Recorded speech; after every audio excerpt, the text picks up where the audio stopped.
everyone come on in because I am finally here, y'all. I made it.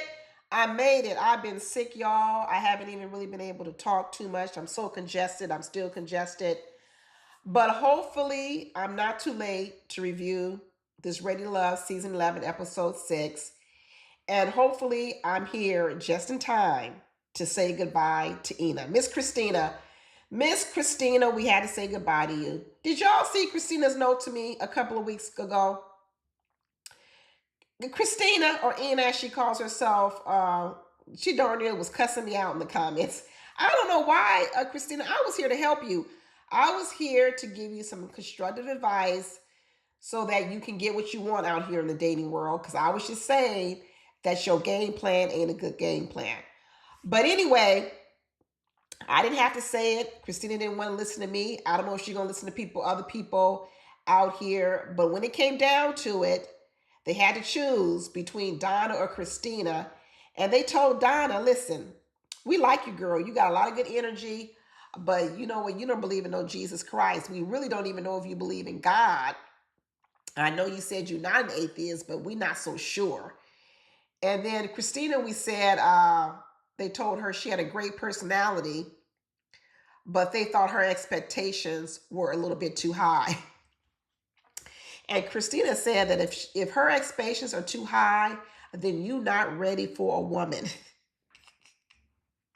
She said, you need to be able to pay all my bills. And she said, listen, if you can't pay all my bills, then what good are you? What good are you in my life if you're not paying all my bills? And she said, peace out, I'm out. Christina has limited a person in her life to one common denominator. Can you pay all her bills? I sure hope nobody ever really reduces me to one thing. I hope a man never reduces a woman to only whether or not she provides good sex or one item. No one should be reduced to their value to you is only based on one thing completely. But hey, Christina got to do her own learning. I think we've done all we can do. We've done videos on it, giving her constructive advice. From here on out, she got to do her own work.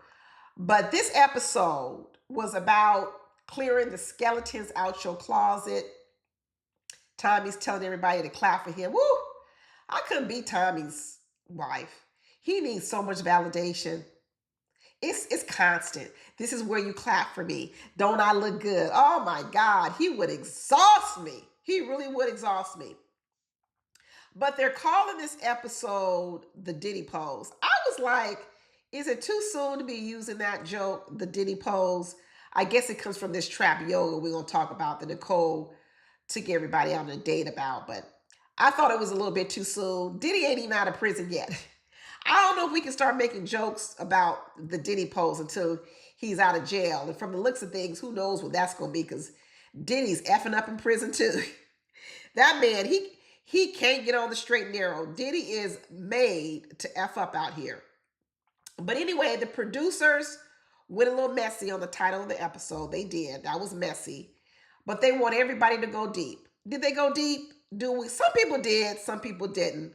But a whole lot of trauma was coming out. I know y'all who watched my channel, you know I'm always talking about childhood trauma. Well, this episode, boy, it was on front and center.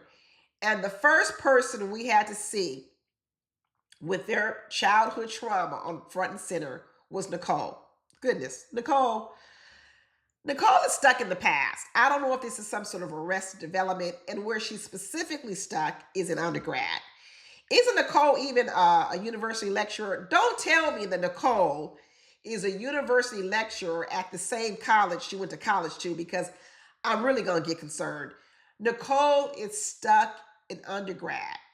And when you really start to think about Nicole with this whole fixation with Ed, she's not even fixated on any new part of Ed, because she ain't learned nothing new about Ed in the last 20 years. She's fixated on what Ed represented to her 20 years ago.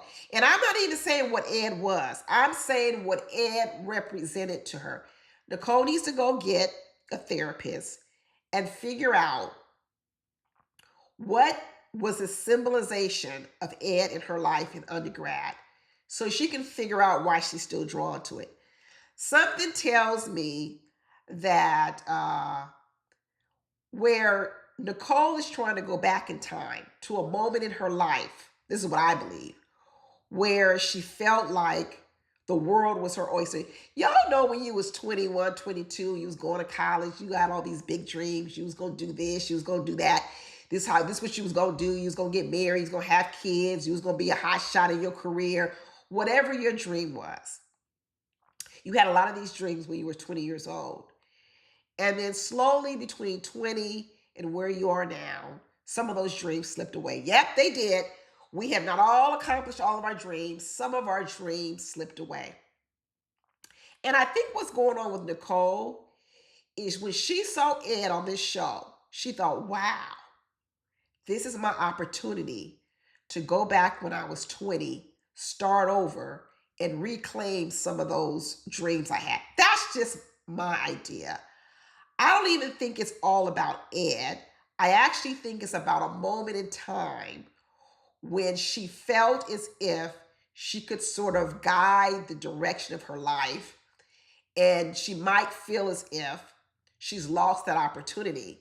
And when Ed shows up here on her front door step, she looks at it as, this is a sign for me that now I can go back and start all over, and I'm going to start all over with this Ed guy.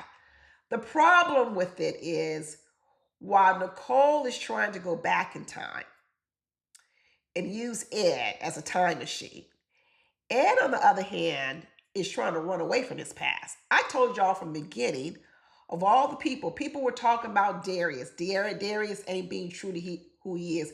Darius is being true to who he is. You may not like it, but he's being true to who he is.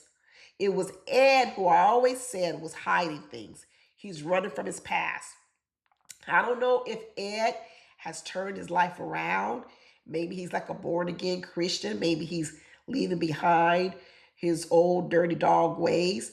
And he doesn't really want to bring that forward, because I see a lot of Nicole trying to reminisce about the past, but I see Ed trying to run away from the past. He doesn't like to share a lot. And, later on we heard from Nicole that one of her traumas that she carries with her is that she used to say she didn't want children. But now she's clarified and said, well, the reason why I didn't want children is because I didn't feel I was going to be a good mother. Well, I've seen this before. I've seen before women who are afraid to have children because they're afraid of whether or not they'll be a good mother. And that's typically happens a lot of times when they had a poor mother figure. And what they're wondering is, I don't want to be the mother I had. I want to be a different mother, but I'm not sure if I have what it takes to be a different mother, so I just won't be a mother at all. So when I look at Nicole and I'm thinking about how she's stuck in undergrad, some of her emotions surrounding motherhood, I'm really going to suggest that she really get a therapist and really go back to some of her earlier years and unpack a lot of these emotions. Because the problem that Nicole has is she's dragging these emotions from earlier parts of her life, and she's using those emotions to make really big decisions in her current life. It's guiding the type of men she chooses. The fact that she's stuck on Ed is guiding whether or not she's sure or not sure if she wants to have children. These are big decisions, who you choose to be the father of your baby, who you choose to be married to, whether you have children or not have children. And what you don't want is you don't want trauma influencing those decisions to this degree. So I really hope that Nicole gets some help. I know she set up this date, this trap yoga date with Vince and Steve and Chris and Ashley and Donna. They were all on this date. And Vince came and he had on his compression stockings. And, Nicole went from, liking Ed, who we, pretty much were saying is emotionally unavailable. He's running from parts of himself. I don't know why He doesn't want to reveal it. He doesn't want to share it. He doesn't want to acknowledge any of it. To now she's bonding with Vince, who is also one of the questionable characters on the show. So when I look at her picker, I'm thinking, okay, Nicole, of the two men that are on the show, so far you've picked Vince and you've picked Ed, which of all the men here, I don't necessarily know if those are two of the best choices. But hey, like I said, you really have to evaluate by what criteria are you choosing men. Actually, she was struggling a little bit with trap yoga, even though she's a personal trainer. I thought she would be excellent at it, but she said actually Donna and Nicole were better at it than she was. But Ashley was able to get a little one-on-one time with Chris. And Chris revealed to her that, back when he was younger, he had a bit of a problem in sort of the dating world, and that he was overly romantic. And he became overly romantic because, as he puts it, he was overcompensating for the fact that he didn't believe that he was physically attractive to a lot of women. He felt he had a gap in his teeth, he had keloid skin. And so what he learned to be was overly communicative, a good talker. I don't know. I thought it would be he's a good listener, but according to Donna, he's not a good listener. He's much more of a talker. But he said, but now that he's older, he has gotten rid of the keloid skin. He fixed the gap in his teeth, and now he's more handsome. But he still has this affinity towards oversharing, talking too much, being overly romantic. And Donna was completely turned off by it. Donna felt that he monopolized the conversation. Now, we don't get to see entire conversations, so I couldn't really say that Chris dominated the conversation. But I do know that Donna is here doing investigative work. Donna loves to ask probing questions. And so when you're a person like Donna, who wants to analyze you and ask you a bunch of questions, you don't want people really rambling on and on and on. You want to be able to get to your next question. It's like an interview. You ever interview a candidate for a job and you ask them one question and they go on and on and on, and you start to think, man, I'm not going to be able to get through all my interview questions.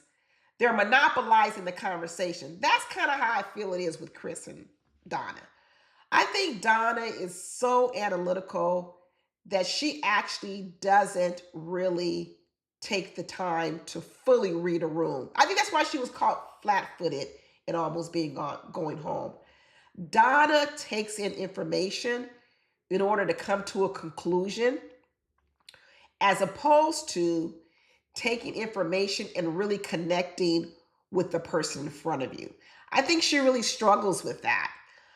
Even when she said that one of the reasons why Chris talks so much is because it's a form of healing, I disagreed with her. I think that what Chris said was, I talk a lot to keep women interested because before my looks wasn't enough to keep them interested. I don't know if I translate that the same way as a form of healing. But once again, I think Donna's the type of person where she takes in information and she's really quick to come to a conclusion. And I'm starting to find that Donna's wrong a lot of the times. She's really wrong a lot of the times. But she seems like she's saying that now she understands Chris a lot more. Um, we also got to see Donna have a little bit more conversation with Steve. And Donna revealed that she's been single for almost the last 7 years. So Steve asked a little bit more about that, why you've been single. And she said, well, prior to this hiatus, I had been in 2 back-to-back really bad relationships.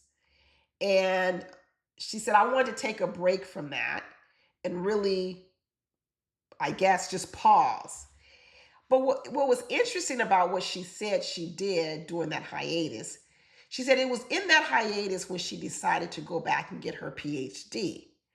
You see, and this is where I would wonder, is the studying, the good grades, the excellence in your academics, is that Donna's safe space? You see, when she was failing at dating and she didn't have the right formula to pick the right guy or whatever it is she's doing, and she was experiencing failure, did that make her run back to the world in which I suspect that Donna has had a lot of success, and that's the academic world? She's successful in the academic world. She's smart. She's been at the top of her class. It's where she's going to get her awards, her accolades.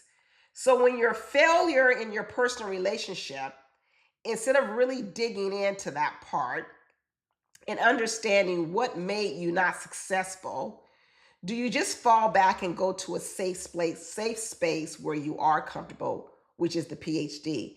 And that's kind of what I think about Donna. Donna likes to get comfortable in her safe space. And I believe that is asking the questions, having people answer them, and then being analytical and analyzing them. Um, I think Donna is going to have to learn to let someone else dominate the conversation, let someone else lead the conversation. I think if she wants to find success in dating, she's got to do the opposite of what she's doing. She's got to let someone else lead because she likes to be the leader. And if you haven't had success leading, maybe it's time for you to sit back and listen and follow a bit more. But she needs to rework her whole dating plan. But right now, I don't think she's found the space that she needs to be in. But Nicole, like I said, she liked Vince. Vince shared a story about how his son and daughter told him that just like he was new to parenting, they was raising him too. And he said that brought tears to his eyes. Okay, Vince, if you say so. And then Donna was probing even more with Steve. How was your relationship with your mom and dad impacted your relationships? Here we go again, Donna. Well, how about you, Donna? How about you answer that question as well? I think Donna, instead of doing all this interviewing, she actually needs to probably interview herself, if that makes sense. Or let someone interview her so we can really figure out what's going on there. We really need to figure it out. But when we start talking about how past behavior, trauma, whatever you want to call it, is rearing its head in the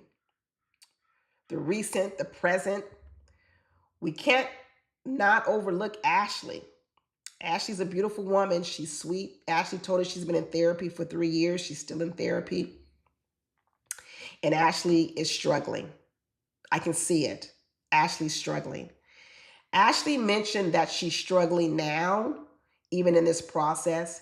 And she talked a lot about someone very important in her life having suffered from bipolar, schizophrenia, and how that was really hard on her. But one of the parts that really concerned me with Ashley, which I didn't like the way she referred to herself, she referred to herself as, I'm the black sheep of the family. I didn't like that she spoke of herself like that. And I really wonder why she uses that language to describe herself. Now, if she wanted to say, hey, I went in a different direction than her mom and dad, which I think she said, I'm okay with that language. But owning that terminology, that phrase about yourself, tells me that's not a healthy space. So whatever her therapist is helping her with, I'm hoping that her therapist helps her reframe that line that she's the black sheep of the family. That's not a good self-opinion or opinion to have on yourself at all. And it was interesting because Ashley talked about how she struggled.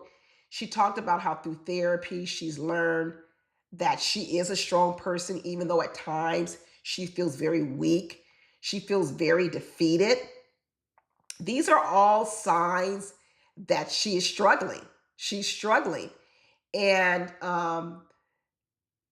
it was interesting how she really was a bit, repulsed by Chris, because Chris is another person who, as Donna says, overly communicates, overshares, um, can somewhat have a mentality. I think one lady mentioned of a victim mentality. The woe is me, not being optimistic, pointing out the struggles of life.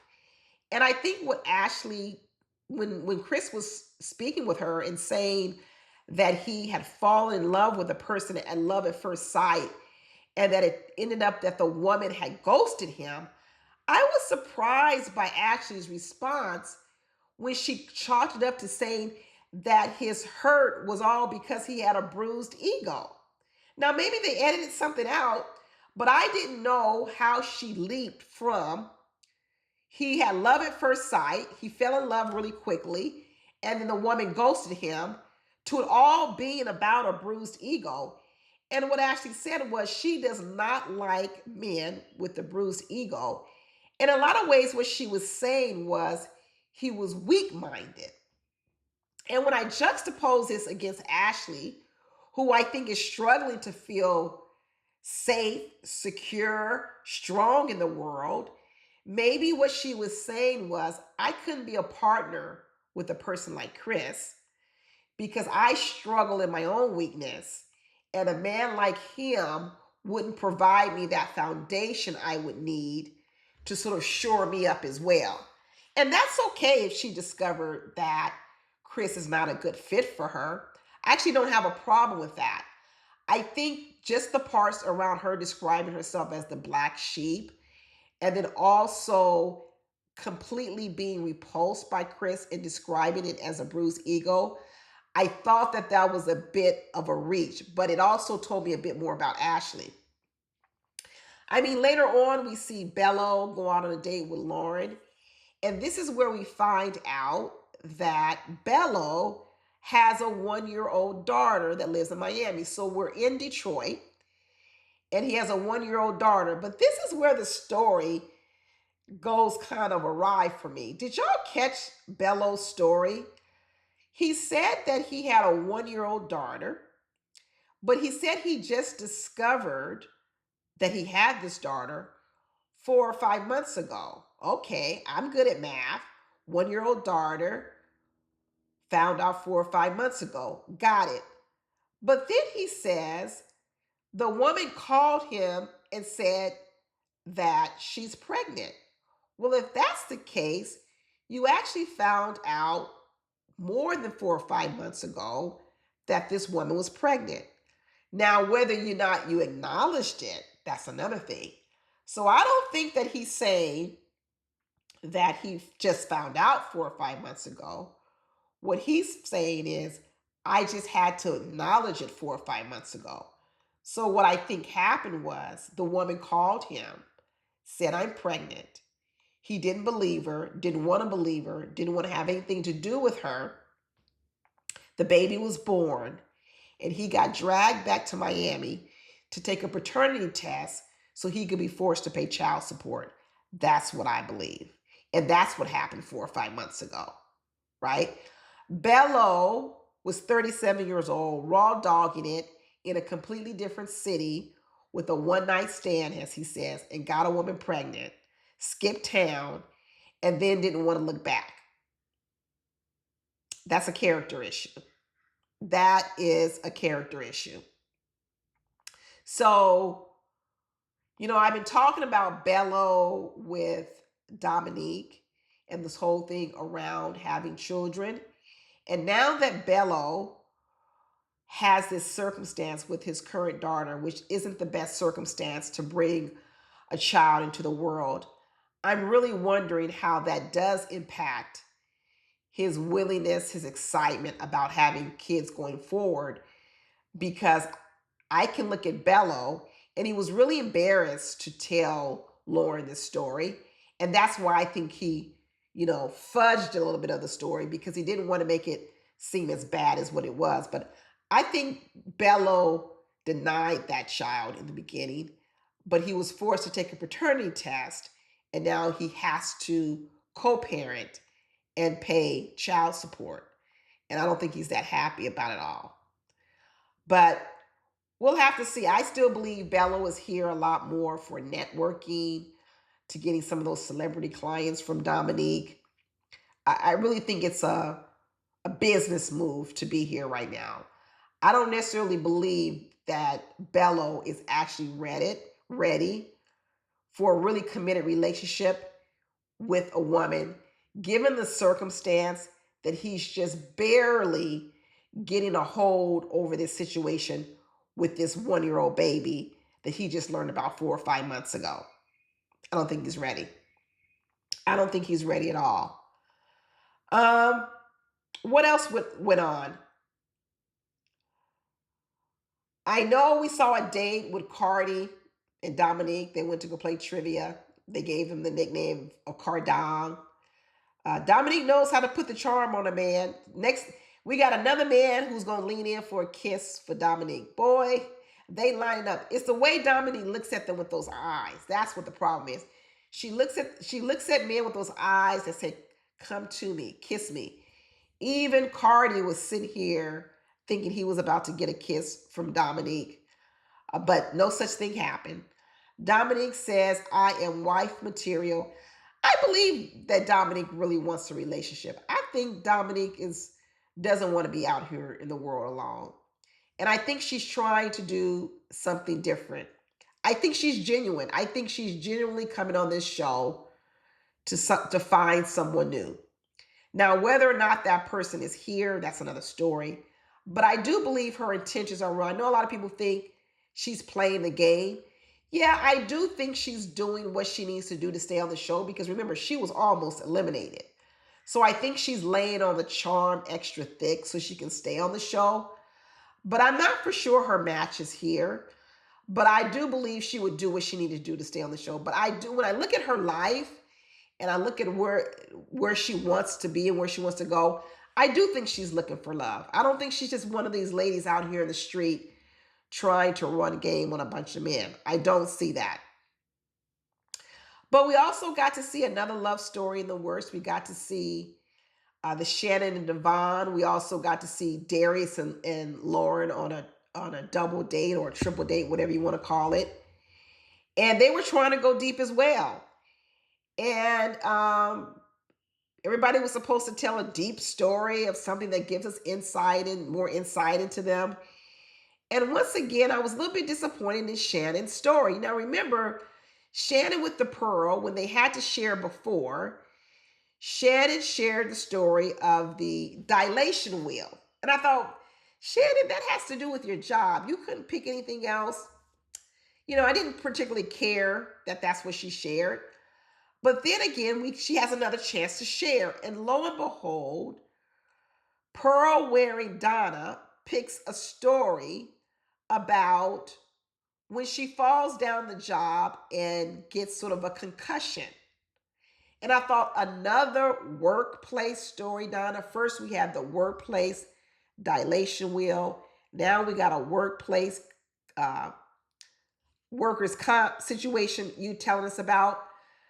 Do we know anything about Shannon besides the fact that she loves her pearls, she loves her job, and she got injured on the job? Shannon, what is going on?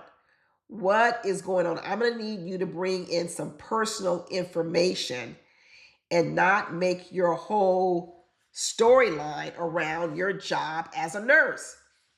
Now, Darius shared another story about his mama. Remember, the first story he shared was around how his mama sold the first outfit for his daughter.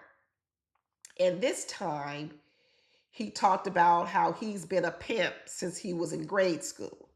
Basically, Darius told the story that since he was a young kid, the girls were lining up to kiss the ring. And it was his mom who tried to put a stop to it. But was his mama dressing him in furs like he was wearing on all these other dates? Maybe so. But it was interesting once again that he told another story that involved his mother. And he told a story that I think really does relate to who he is now and how he sees himself. I know, like I said, a lot of you think he's putting on the air. This is Darius. Darius is a pimp. This is really what Darius is. Kiss the ring, kiss my hand. He's not fooling anyone. There really is nothing more to Darius. Everyone wants to go deeper and find some bigger issue or bigger thing to. This is Darius. This is what he wants. This is what life he wants: accolades, attention, praise, everything continuously.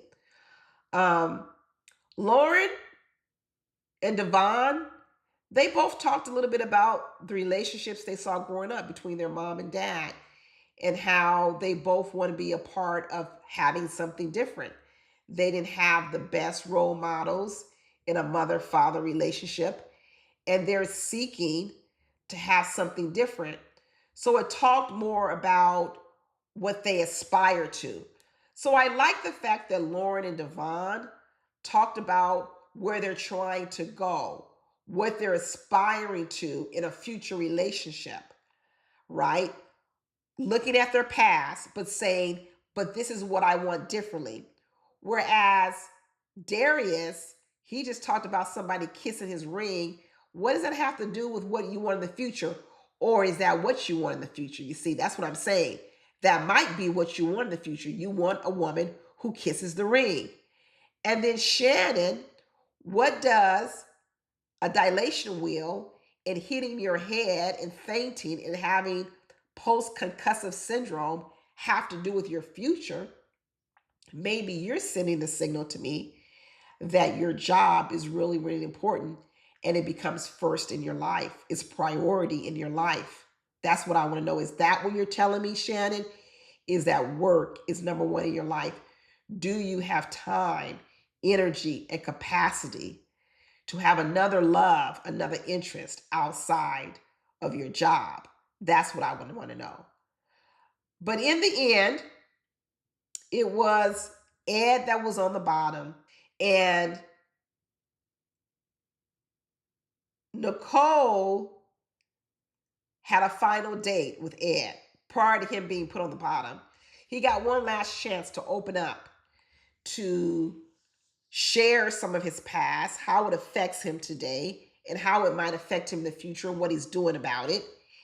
And Nicole opened up the door and said, yeah, I've had a crush on you since college, but how is your past pain today?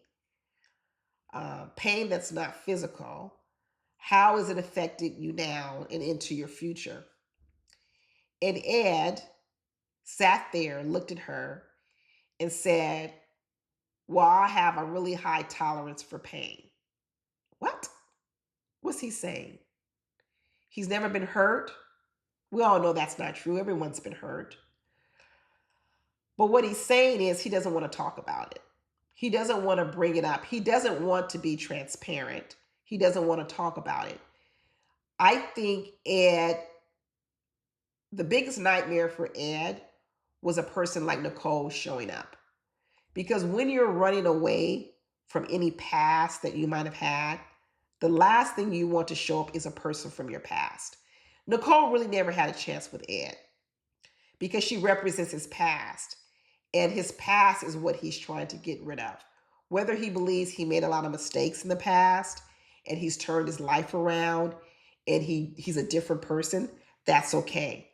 So just like Nicole is drawn to him because he represents her past where she can sort of start over, she represents Ed's past. And I don't think Ed wants to remember his past. I think he wants to forget about it. And when you ask about it, he's just going to give you this answer as in he has a high tolerance for pain. Nicole said she can't date anyone that won't open up to her. And even in the end, when she had to send Ed home, she fell apart. She couldn't keep it together. She couldn't even get the sentences out to even say goodbye. She had to get up from the booth and walk away. It's in those moments when I said, she's not just torn up over Ed. She don't even know anything about Ed. She only knows about Ed what she knew when he was 21 years old. She barely is asked any questions about what went on in his life in the last 20 years.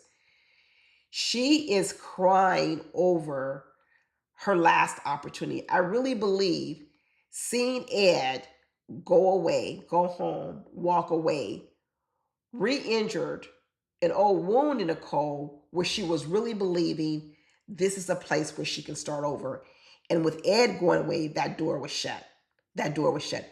Nicole is going to have to realize that she can craft a new life for herself, but it doesn't mean that she has to go back in time. You know, she says she comes from this pageantry world, and there's a part of me that thinks that Nicole over glamorizes, over fantasizes a lot of things. Um, she's really going to have to probably open up some old wounds and face some hard truths. Otherwise, she's going to keep holding on to false idols. And it can really have a problem, pose a problem for her in future relationships if she's basing new relationships off of false or glamorized perceptions. So I think it was good Ed went home. It was good not only for Ed, but it was good for Nicole too. We had to wrangle Ed from her hands because if they had not sent Ed home, there was no way Nicole was going to give that man up. No way whatsoever. But in the end, the other person that went home, it would end up being Chris. Everyone sent him home as well. They thought that he was not a good listener. They said that they thought he was a bit detached, that he was a little bit too self-consumed um, with his own drama, his own trauma, his own aches, his own pains, and that he really didn't have a capacity to be there as a support system for other women. That's kind of what I heard, that he was so consumed by all the things in his life. How could he possibly be available as a support system for me? And maybe that's something Chris needs to switch up, that in communication, that's fine if you want to be a better communicator because you think you're lacking in the looks department, although he says now he's good looking. Maybe what they're telling him is you also need to become a good listener and a good support system and not just a person who can clearly articulate your own pains, your own trauma, your own issues. But that's all I got, y'all. That's all I'm going to talk about because I'm a little bit late. But I will see you guys next episode of Ready to Love. Talk to you later. Bye.